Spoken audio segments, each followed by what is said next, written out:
Bonsoir Virginie Calmels. Bonsoir Laurence Ferrari. Vous bien entendu de Laurent Wauquiez. Après son élection hier, vous avez tenu des propos qui ont provoqué la polémique.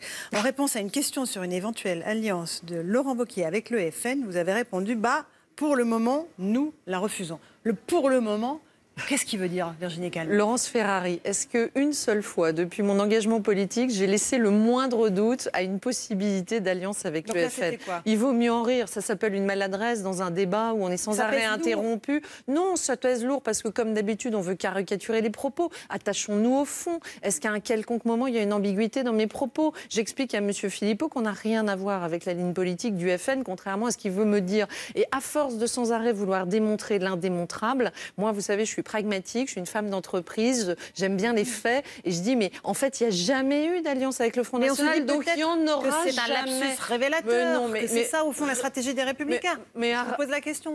Arrêtons ces polémiques. Laurent Wauquiez s'est exprimé à moult reprises pour dire qu'il n'y aura jamais d'alliance avec le Front National. À l'instant, Damien Abad, qui est un centriste, qui soutient Laurent Wauquiez comme moi, sur une ligne qui est plutôt modérée, vient de le rappeler. On ne cesse de le dire. J'ai envie de vous dire, arrêtons sans arrêt cette polémique qui me semble... Oui, c'était maladroit, c'était tronqué surtout, j'aurais dû dire, il n'y en a jamais eu, je le redis, et il n'y en aura jamais. Je l'ai déjà dit tellement de fois, vous savez, Laurence Ferrari, le problème c'est qu'il faut qu'on apprenne, moi je viens de l'entreprise, peut-être que je suis maladroite dans ma communication, il faut apprendre la répétition permanente. J'ai tellement le sentiment de l'avoir dit et écrit et que personne ne peut l'ignorer. Attachons-nous parfois un peu plus au fond et un peu moins à la forme ou à la déformation des petites phrases. Vous n'avez pas convaincu Gilles Boyer, que vous connaissez bien, qui est proche comme vous d'Alain Juppé. Hashtag pour le moment. Qu'est-ce que vous lui répondez à Gilles Boyer? Je lui réponds que lui, il a abandonné la famille politique qu'il avait investie aux législatives pour devenir conseiller du Premier ministre. Et je suis étonnée, dans un pays qui a 9 millions de pauvres et 6 millions de chômeurs, qu'au cabinet du Premier ministre, on tweete sur la petite maladresse de langage de Virginie Calmels sur BFM TV. Voilà. Mais est-ce que qui s'occupe de la France? Moi, vous savez, je crois qu'on en a ras-le-bol de sans arrêt voir le monde politique qui ne parle qu'au monde politique. Moi, j'ai envie de parler aux Français du projet qu'on veut proposer à la France pour demain, parce qu'on a des convictions. L'état d'esprit des juppéistes, évidemment orphelins de leurs leaders, qui sont pour une grande partie à La République En Marche, d'autres qui essayent de rester chez les Républicains, mais c'est compliqué pour eux, parce que la ligne qu'incarne Laurent Wauquiez et que vous allez incarner à ses côtés, c'est pas la leur. Les juppéistes, puisque j'en fais partie, je suis première adjointe au maire de Bordeaux, j'ai toujours été fidèle et loyale à Alain Juppé, j'ai soutenu son projet pendant la primaire. Les juppéistes, ils ont été pluriels. Peut-être parce qu'Alain Juppé était leader dans les sondages, peut-être parce que c'est ce caractère qui lui est propre. Il avait autour de lui des centristes, des gens de droite. Moi, j'ai toujours voté à droite, j'ai toujours été à droite et j'ai toujours été libérale. Ils étaient pluriels, aujourd'hui, ils sont quoi, plus rien? Non, pas du tout. Il y en a qui sont En Marche, il y en a qui sont Agir, il y en a qui sont constructifs. Il y en a qui sont les Républicains. Moi, une fois encore, arrêtons de parler des hommes politiques. C'est pas eux qui intéressent les Français. C'est la ligne politique qu'on va incarner. Et il y aura des gens il y en a plein, moi, qui sont venus vers moi pendant la campagne de Laurent Wauquiez en me disant « J'avais voté Alain Juppé pendant la primaire et je suis tellement heureuse que vous fassiez une équipe avec Laurent Wauquiez pour reconstruire la droite de demain. » C'est la ligne politique que nous allons définir, et nous avons du temps pendant les prochains mois, qui définira si les Français sont en adéquation avec ce que proposent les Républicains. Et Madame Ferrari, moi j'en suis convaincue, il y a des millions de Français qui ne se reconnaissent pas totalement dans le projet d'Emmanuel Macron et qui ne se reconnaissent pas non plus dans celui du Front National. Ça nous laisse un très bel espace politique que nous allons occuper avec nos convictions et notre volonté de construire un vrai projet alternatif pour la France. Il va falloir aussi convaincre les leaders de droite. On parlait tout à l'heure d'Alain Juppé, Jean-Pierre Raffarin qui annonce qu'il met sous surveillance Laurent Wauquiez. Surveillance, le mot a son importance. Mais il a été élu avec 75% des suffrages hier, près de 100 000 votants. Donc vous dites à Jean-Pierre Raffarin qui s'occupe de ses affaires, c'est ça? Non, c'est pas ça. Je trouve que le fait d'utiliser même le propos de mise sous surveillance me surprend, parce qu'une fois encore, je pense que c'est pas des hommes politiques qui doivent parler à d'autres hommes politiques. C'est quel projet pour la France et les Français? N'empêche que chez vous, il y a des gens qui comptent. Il y a Xavier Bertrand, il y a Valérie Pécresse, Christian Estrosi. Pour l'instant, on les entend pas. Laurent Wauquiez n'a cessé de leur tendre la main. Quelques minutes sur un autre plateau télévisé. Qu'est-ce que vous lui dites avant qu'il s'exprime? Une fois encore, je pense, et c'est le choix que j'ai fait, d'oublier les volontés personnelles, les ambitions personnelles. On a l'impression qu'ils sont déjà en train de jouer le match pour 2022. Donc moi, vous allez je vois le match pour 2022. J'en sais rien, je ne veux pas présumer de ce qu'il va annoncer ou pas sur France 2. Ce que je vois, c'est qu'on sort d'une défaite électorale. Pour la première fois, la droite n'a pas été présente au second tour de l'élection présidentielle. Est-ce que ça ne mérite pas qu'on dise stop aux ambitions personnelles, aux vieilles querelles d'ego, aux vieilles querelles de chefs, pour essayer de se mettre tous ensemble? Il y a des talents, Xavier Bertrand. Rassembler. Mais il doit rassembler ses troupes. Il ne cesse de leur tendre la main. Il l'a fait avec moi, il l'a fait avec Geoffroy Didier. Regardez, Damien Abad, c'est un centriste. Marc-Philippe Daubresse, c'est un centriste. Jean Leonetti représente cette droite modérée. Toutes ces personnes-là sont dans la famille autour de Laurent Wauquiez pour construire un projet qui soit le projet de la droite de demain.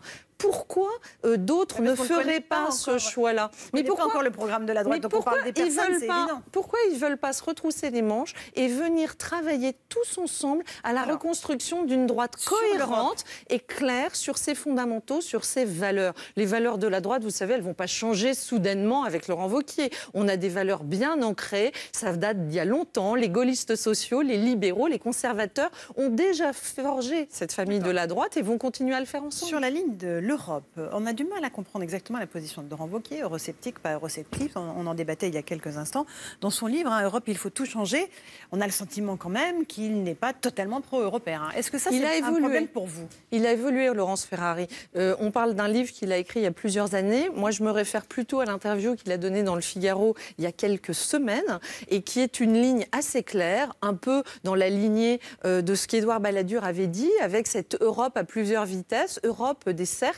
Et ça, ce n'est pas un problème pour moi parce que je crois qu'il faut avoir la lucidité de constater ce qui ne marche pas. Et quand on dit que ça ne marche pas, c'est pas pour ça qu'on est un eurosceptique. On n'a rien à voir avec le Front National ou avec M. Philippot qui prône le Frexit. On ne veut pas sortir de l'Europe et on ne veut pas sortir de l'euro. On veut reconstruire une Europe forte, mais on n'est pas des eurobéats qui considérons que tout va très bien, Madame la Marquise, et qu'il n'y a rien à changer. Cette Europe ne nous convient pas à bien des égards, et notamment parce que c'est une passoire migratoire. On a beaucoup à faire en la matière et c'est le projet qu'on va bâtir pendant toute l'année prochaine avant les européennes de 2019. Donc les questions d'immigration et de sécurité seront les questions centrales du programme des Républicains? Oui, mais pas uniquement. La question du chômage, la question des classes moyennes qui sont les délaissées de la politique et qui sont matraquées fiscalement, la question des territoires ruraux, la question de l'ascenseur social. Moi, je crois beaucoup qu'il faut restaurer de l'équité et non pas être dans le nivellement par le bas, mais au contraire dans la création de richesses et de savoir comment,